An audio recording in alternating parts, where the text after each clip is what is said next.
Hello mes choupettes, je suis ravie de vous retrouver pour un nouveau tutoriel particulièrement dans les tons corail, un peu pour préparer l'été. En tout cas, on essaye, on aimerait bien l'avoir. Bon, petite précision, j'ai voulu faire un truc sympa avec la toile de fond et c'est un vrai fail, je n'aime pas du tout, donc je suis vraiment désolée. Essayez de vous concentrer sur le make-up, j'ai failli jeter ce tuto à la poubelle et sur Snap, on m'a dit de le garder. Donc voilà le pourquoi du comment, mais j'espère malgré tout que le tuto va vous plaire. Donc on commence tout de suite.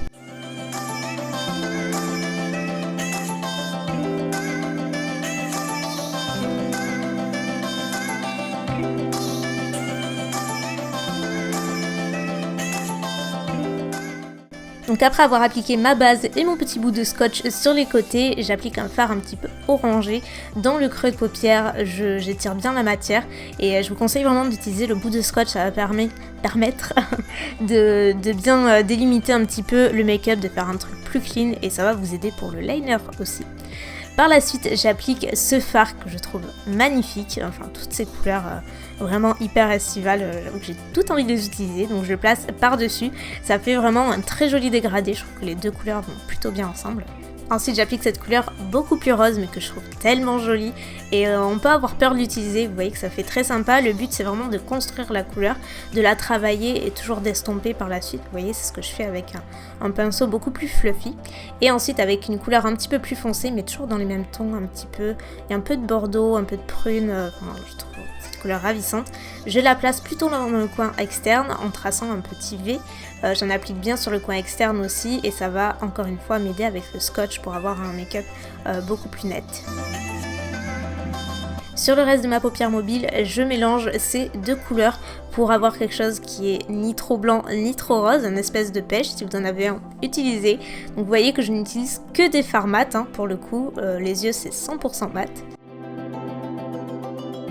Je trace ensuite mon trait de liner, donc je veux une virgule quand même assez longue, de toute façon j'utilise des fossiles donc j'avais envie d'avoir un make-up assez marqué, donc bien sûr vous l'adaptez selon le moment que vous faites votre make-up, les circonstances, etc. Si c'est un make-up de soirée, n'hésitez pas, si c'est pour la journée vous pouvez l'adapter et appliquer peut-être un crayon, enfin vraiment adapter. Très personnellement, c'est vrai que j'aime beaucoup appliquer le liner sur ce type de maquillage, je trouve que ça ajoute une petite touche glamour on va dire. Donc pour le reste de mon teint, en base, j'applique la Glow Crème de Herborian qui fait office d'hydratant et de base puisqu'elle est lumineuse et c'est exactement ce dont j'avais envie pour ce make-up étant donné que c'est plutôt mat sur les yeux, je veux quelque chose d'assez glowy pour le reste du teint. J'applique ce fond de teint Armani que j'ai ressorti de mes tiroirs et que vraiment j'aime beaucoup. Au début j'étais pas hyper fan et puis j'ai appris à l'aimer. Ne me demandez pas pourquoi, mais je vous en reparlerai sûrement. J'applique au Beauty Blender comme d'hab et je m'emporte les cheveux au passage.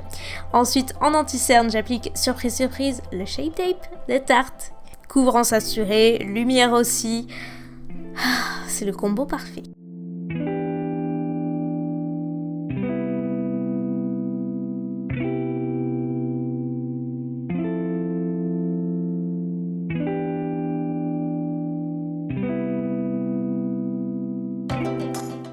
Et comme d'hab, je fixe avec mes poudres, donc pour le contour de l'œil, toujours la poudre libre translucide Laura Mercier, c'est toujours très long le nom, et elle est super jolie, elle fixe le contour de l'œil sans assécher, en même temps elle a ce côté lumineux qui est ravissant, et pour le reste de mon teint, j'utilise celle-ci de Sephora que j'ai ressortie aussi, que j'adore, je vous la conseille vraiment, si vous cherchez une poudre compacte translucide, elle est géniale, elle a un effet lissant sur la peau qui est bluffant.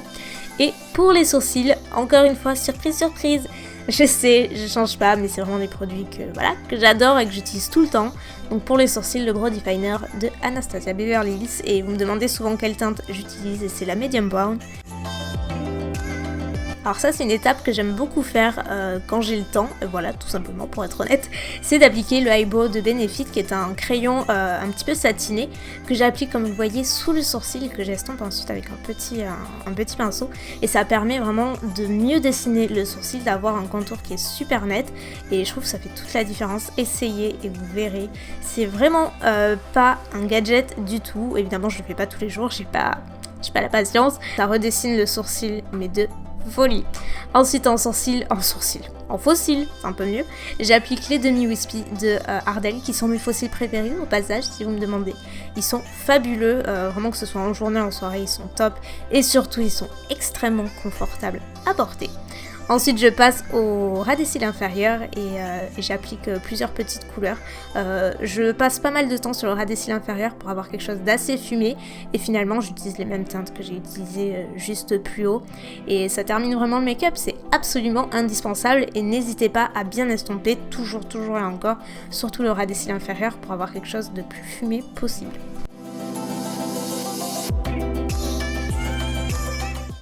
Pour le crayon, j'ai opté pour un petit rose gold, voilà, de chez Colourpop, c'est le Get Paid, et je trouve fabuleux, c'est vraiment la couleur rose gold parfaite. Vous savez que c'est un peu mon truc le rose gold, donc si je vous dis que c'est la couleur parfaite, croyez-moi.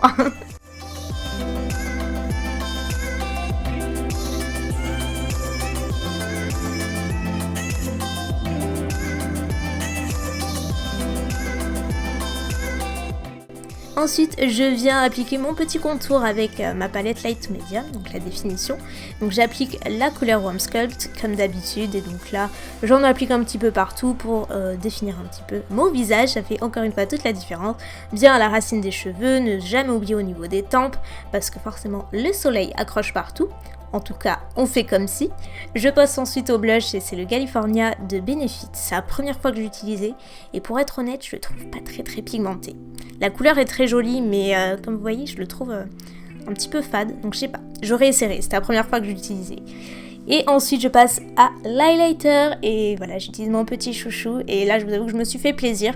Je vous ai dit j'avais envie d'un teint vraiment glowy donc j'en applique vraiment au niveau du haut du sourcil, sur le nez, au niveau de l'arc de Cupidon, voilà, sur les pommettes, bref, highlight and click.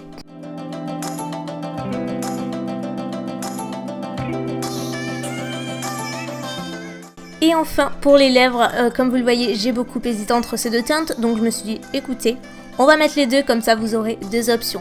La première c'est le Dolce de Anastasia Beverly Hills que j'ai redécouvert encore une fois il n'y a pas très longtemps et je la trouve hyper jolie. C'est un pêche avec une pointe de corail sans être vraiment trop flashy, je la trouve ravissante. C'est vrai qu'en général quand je mets un petit peu de ton orangé sur les yeux j'évite de faire la même chose sur la bouche mais sur ce coup là la couleur est vraiment pile comme il faut, vous voyez, enfin perso j'adore.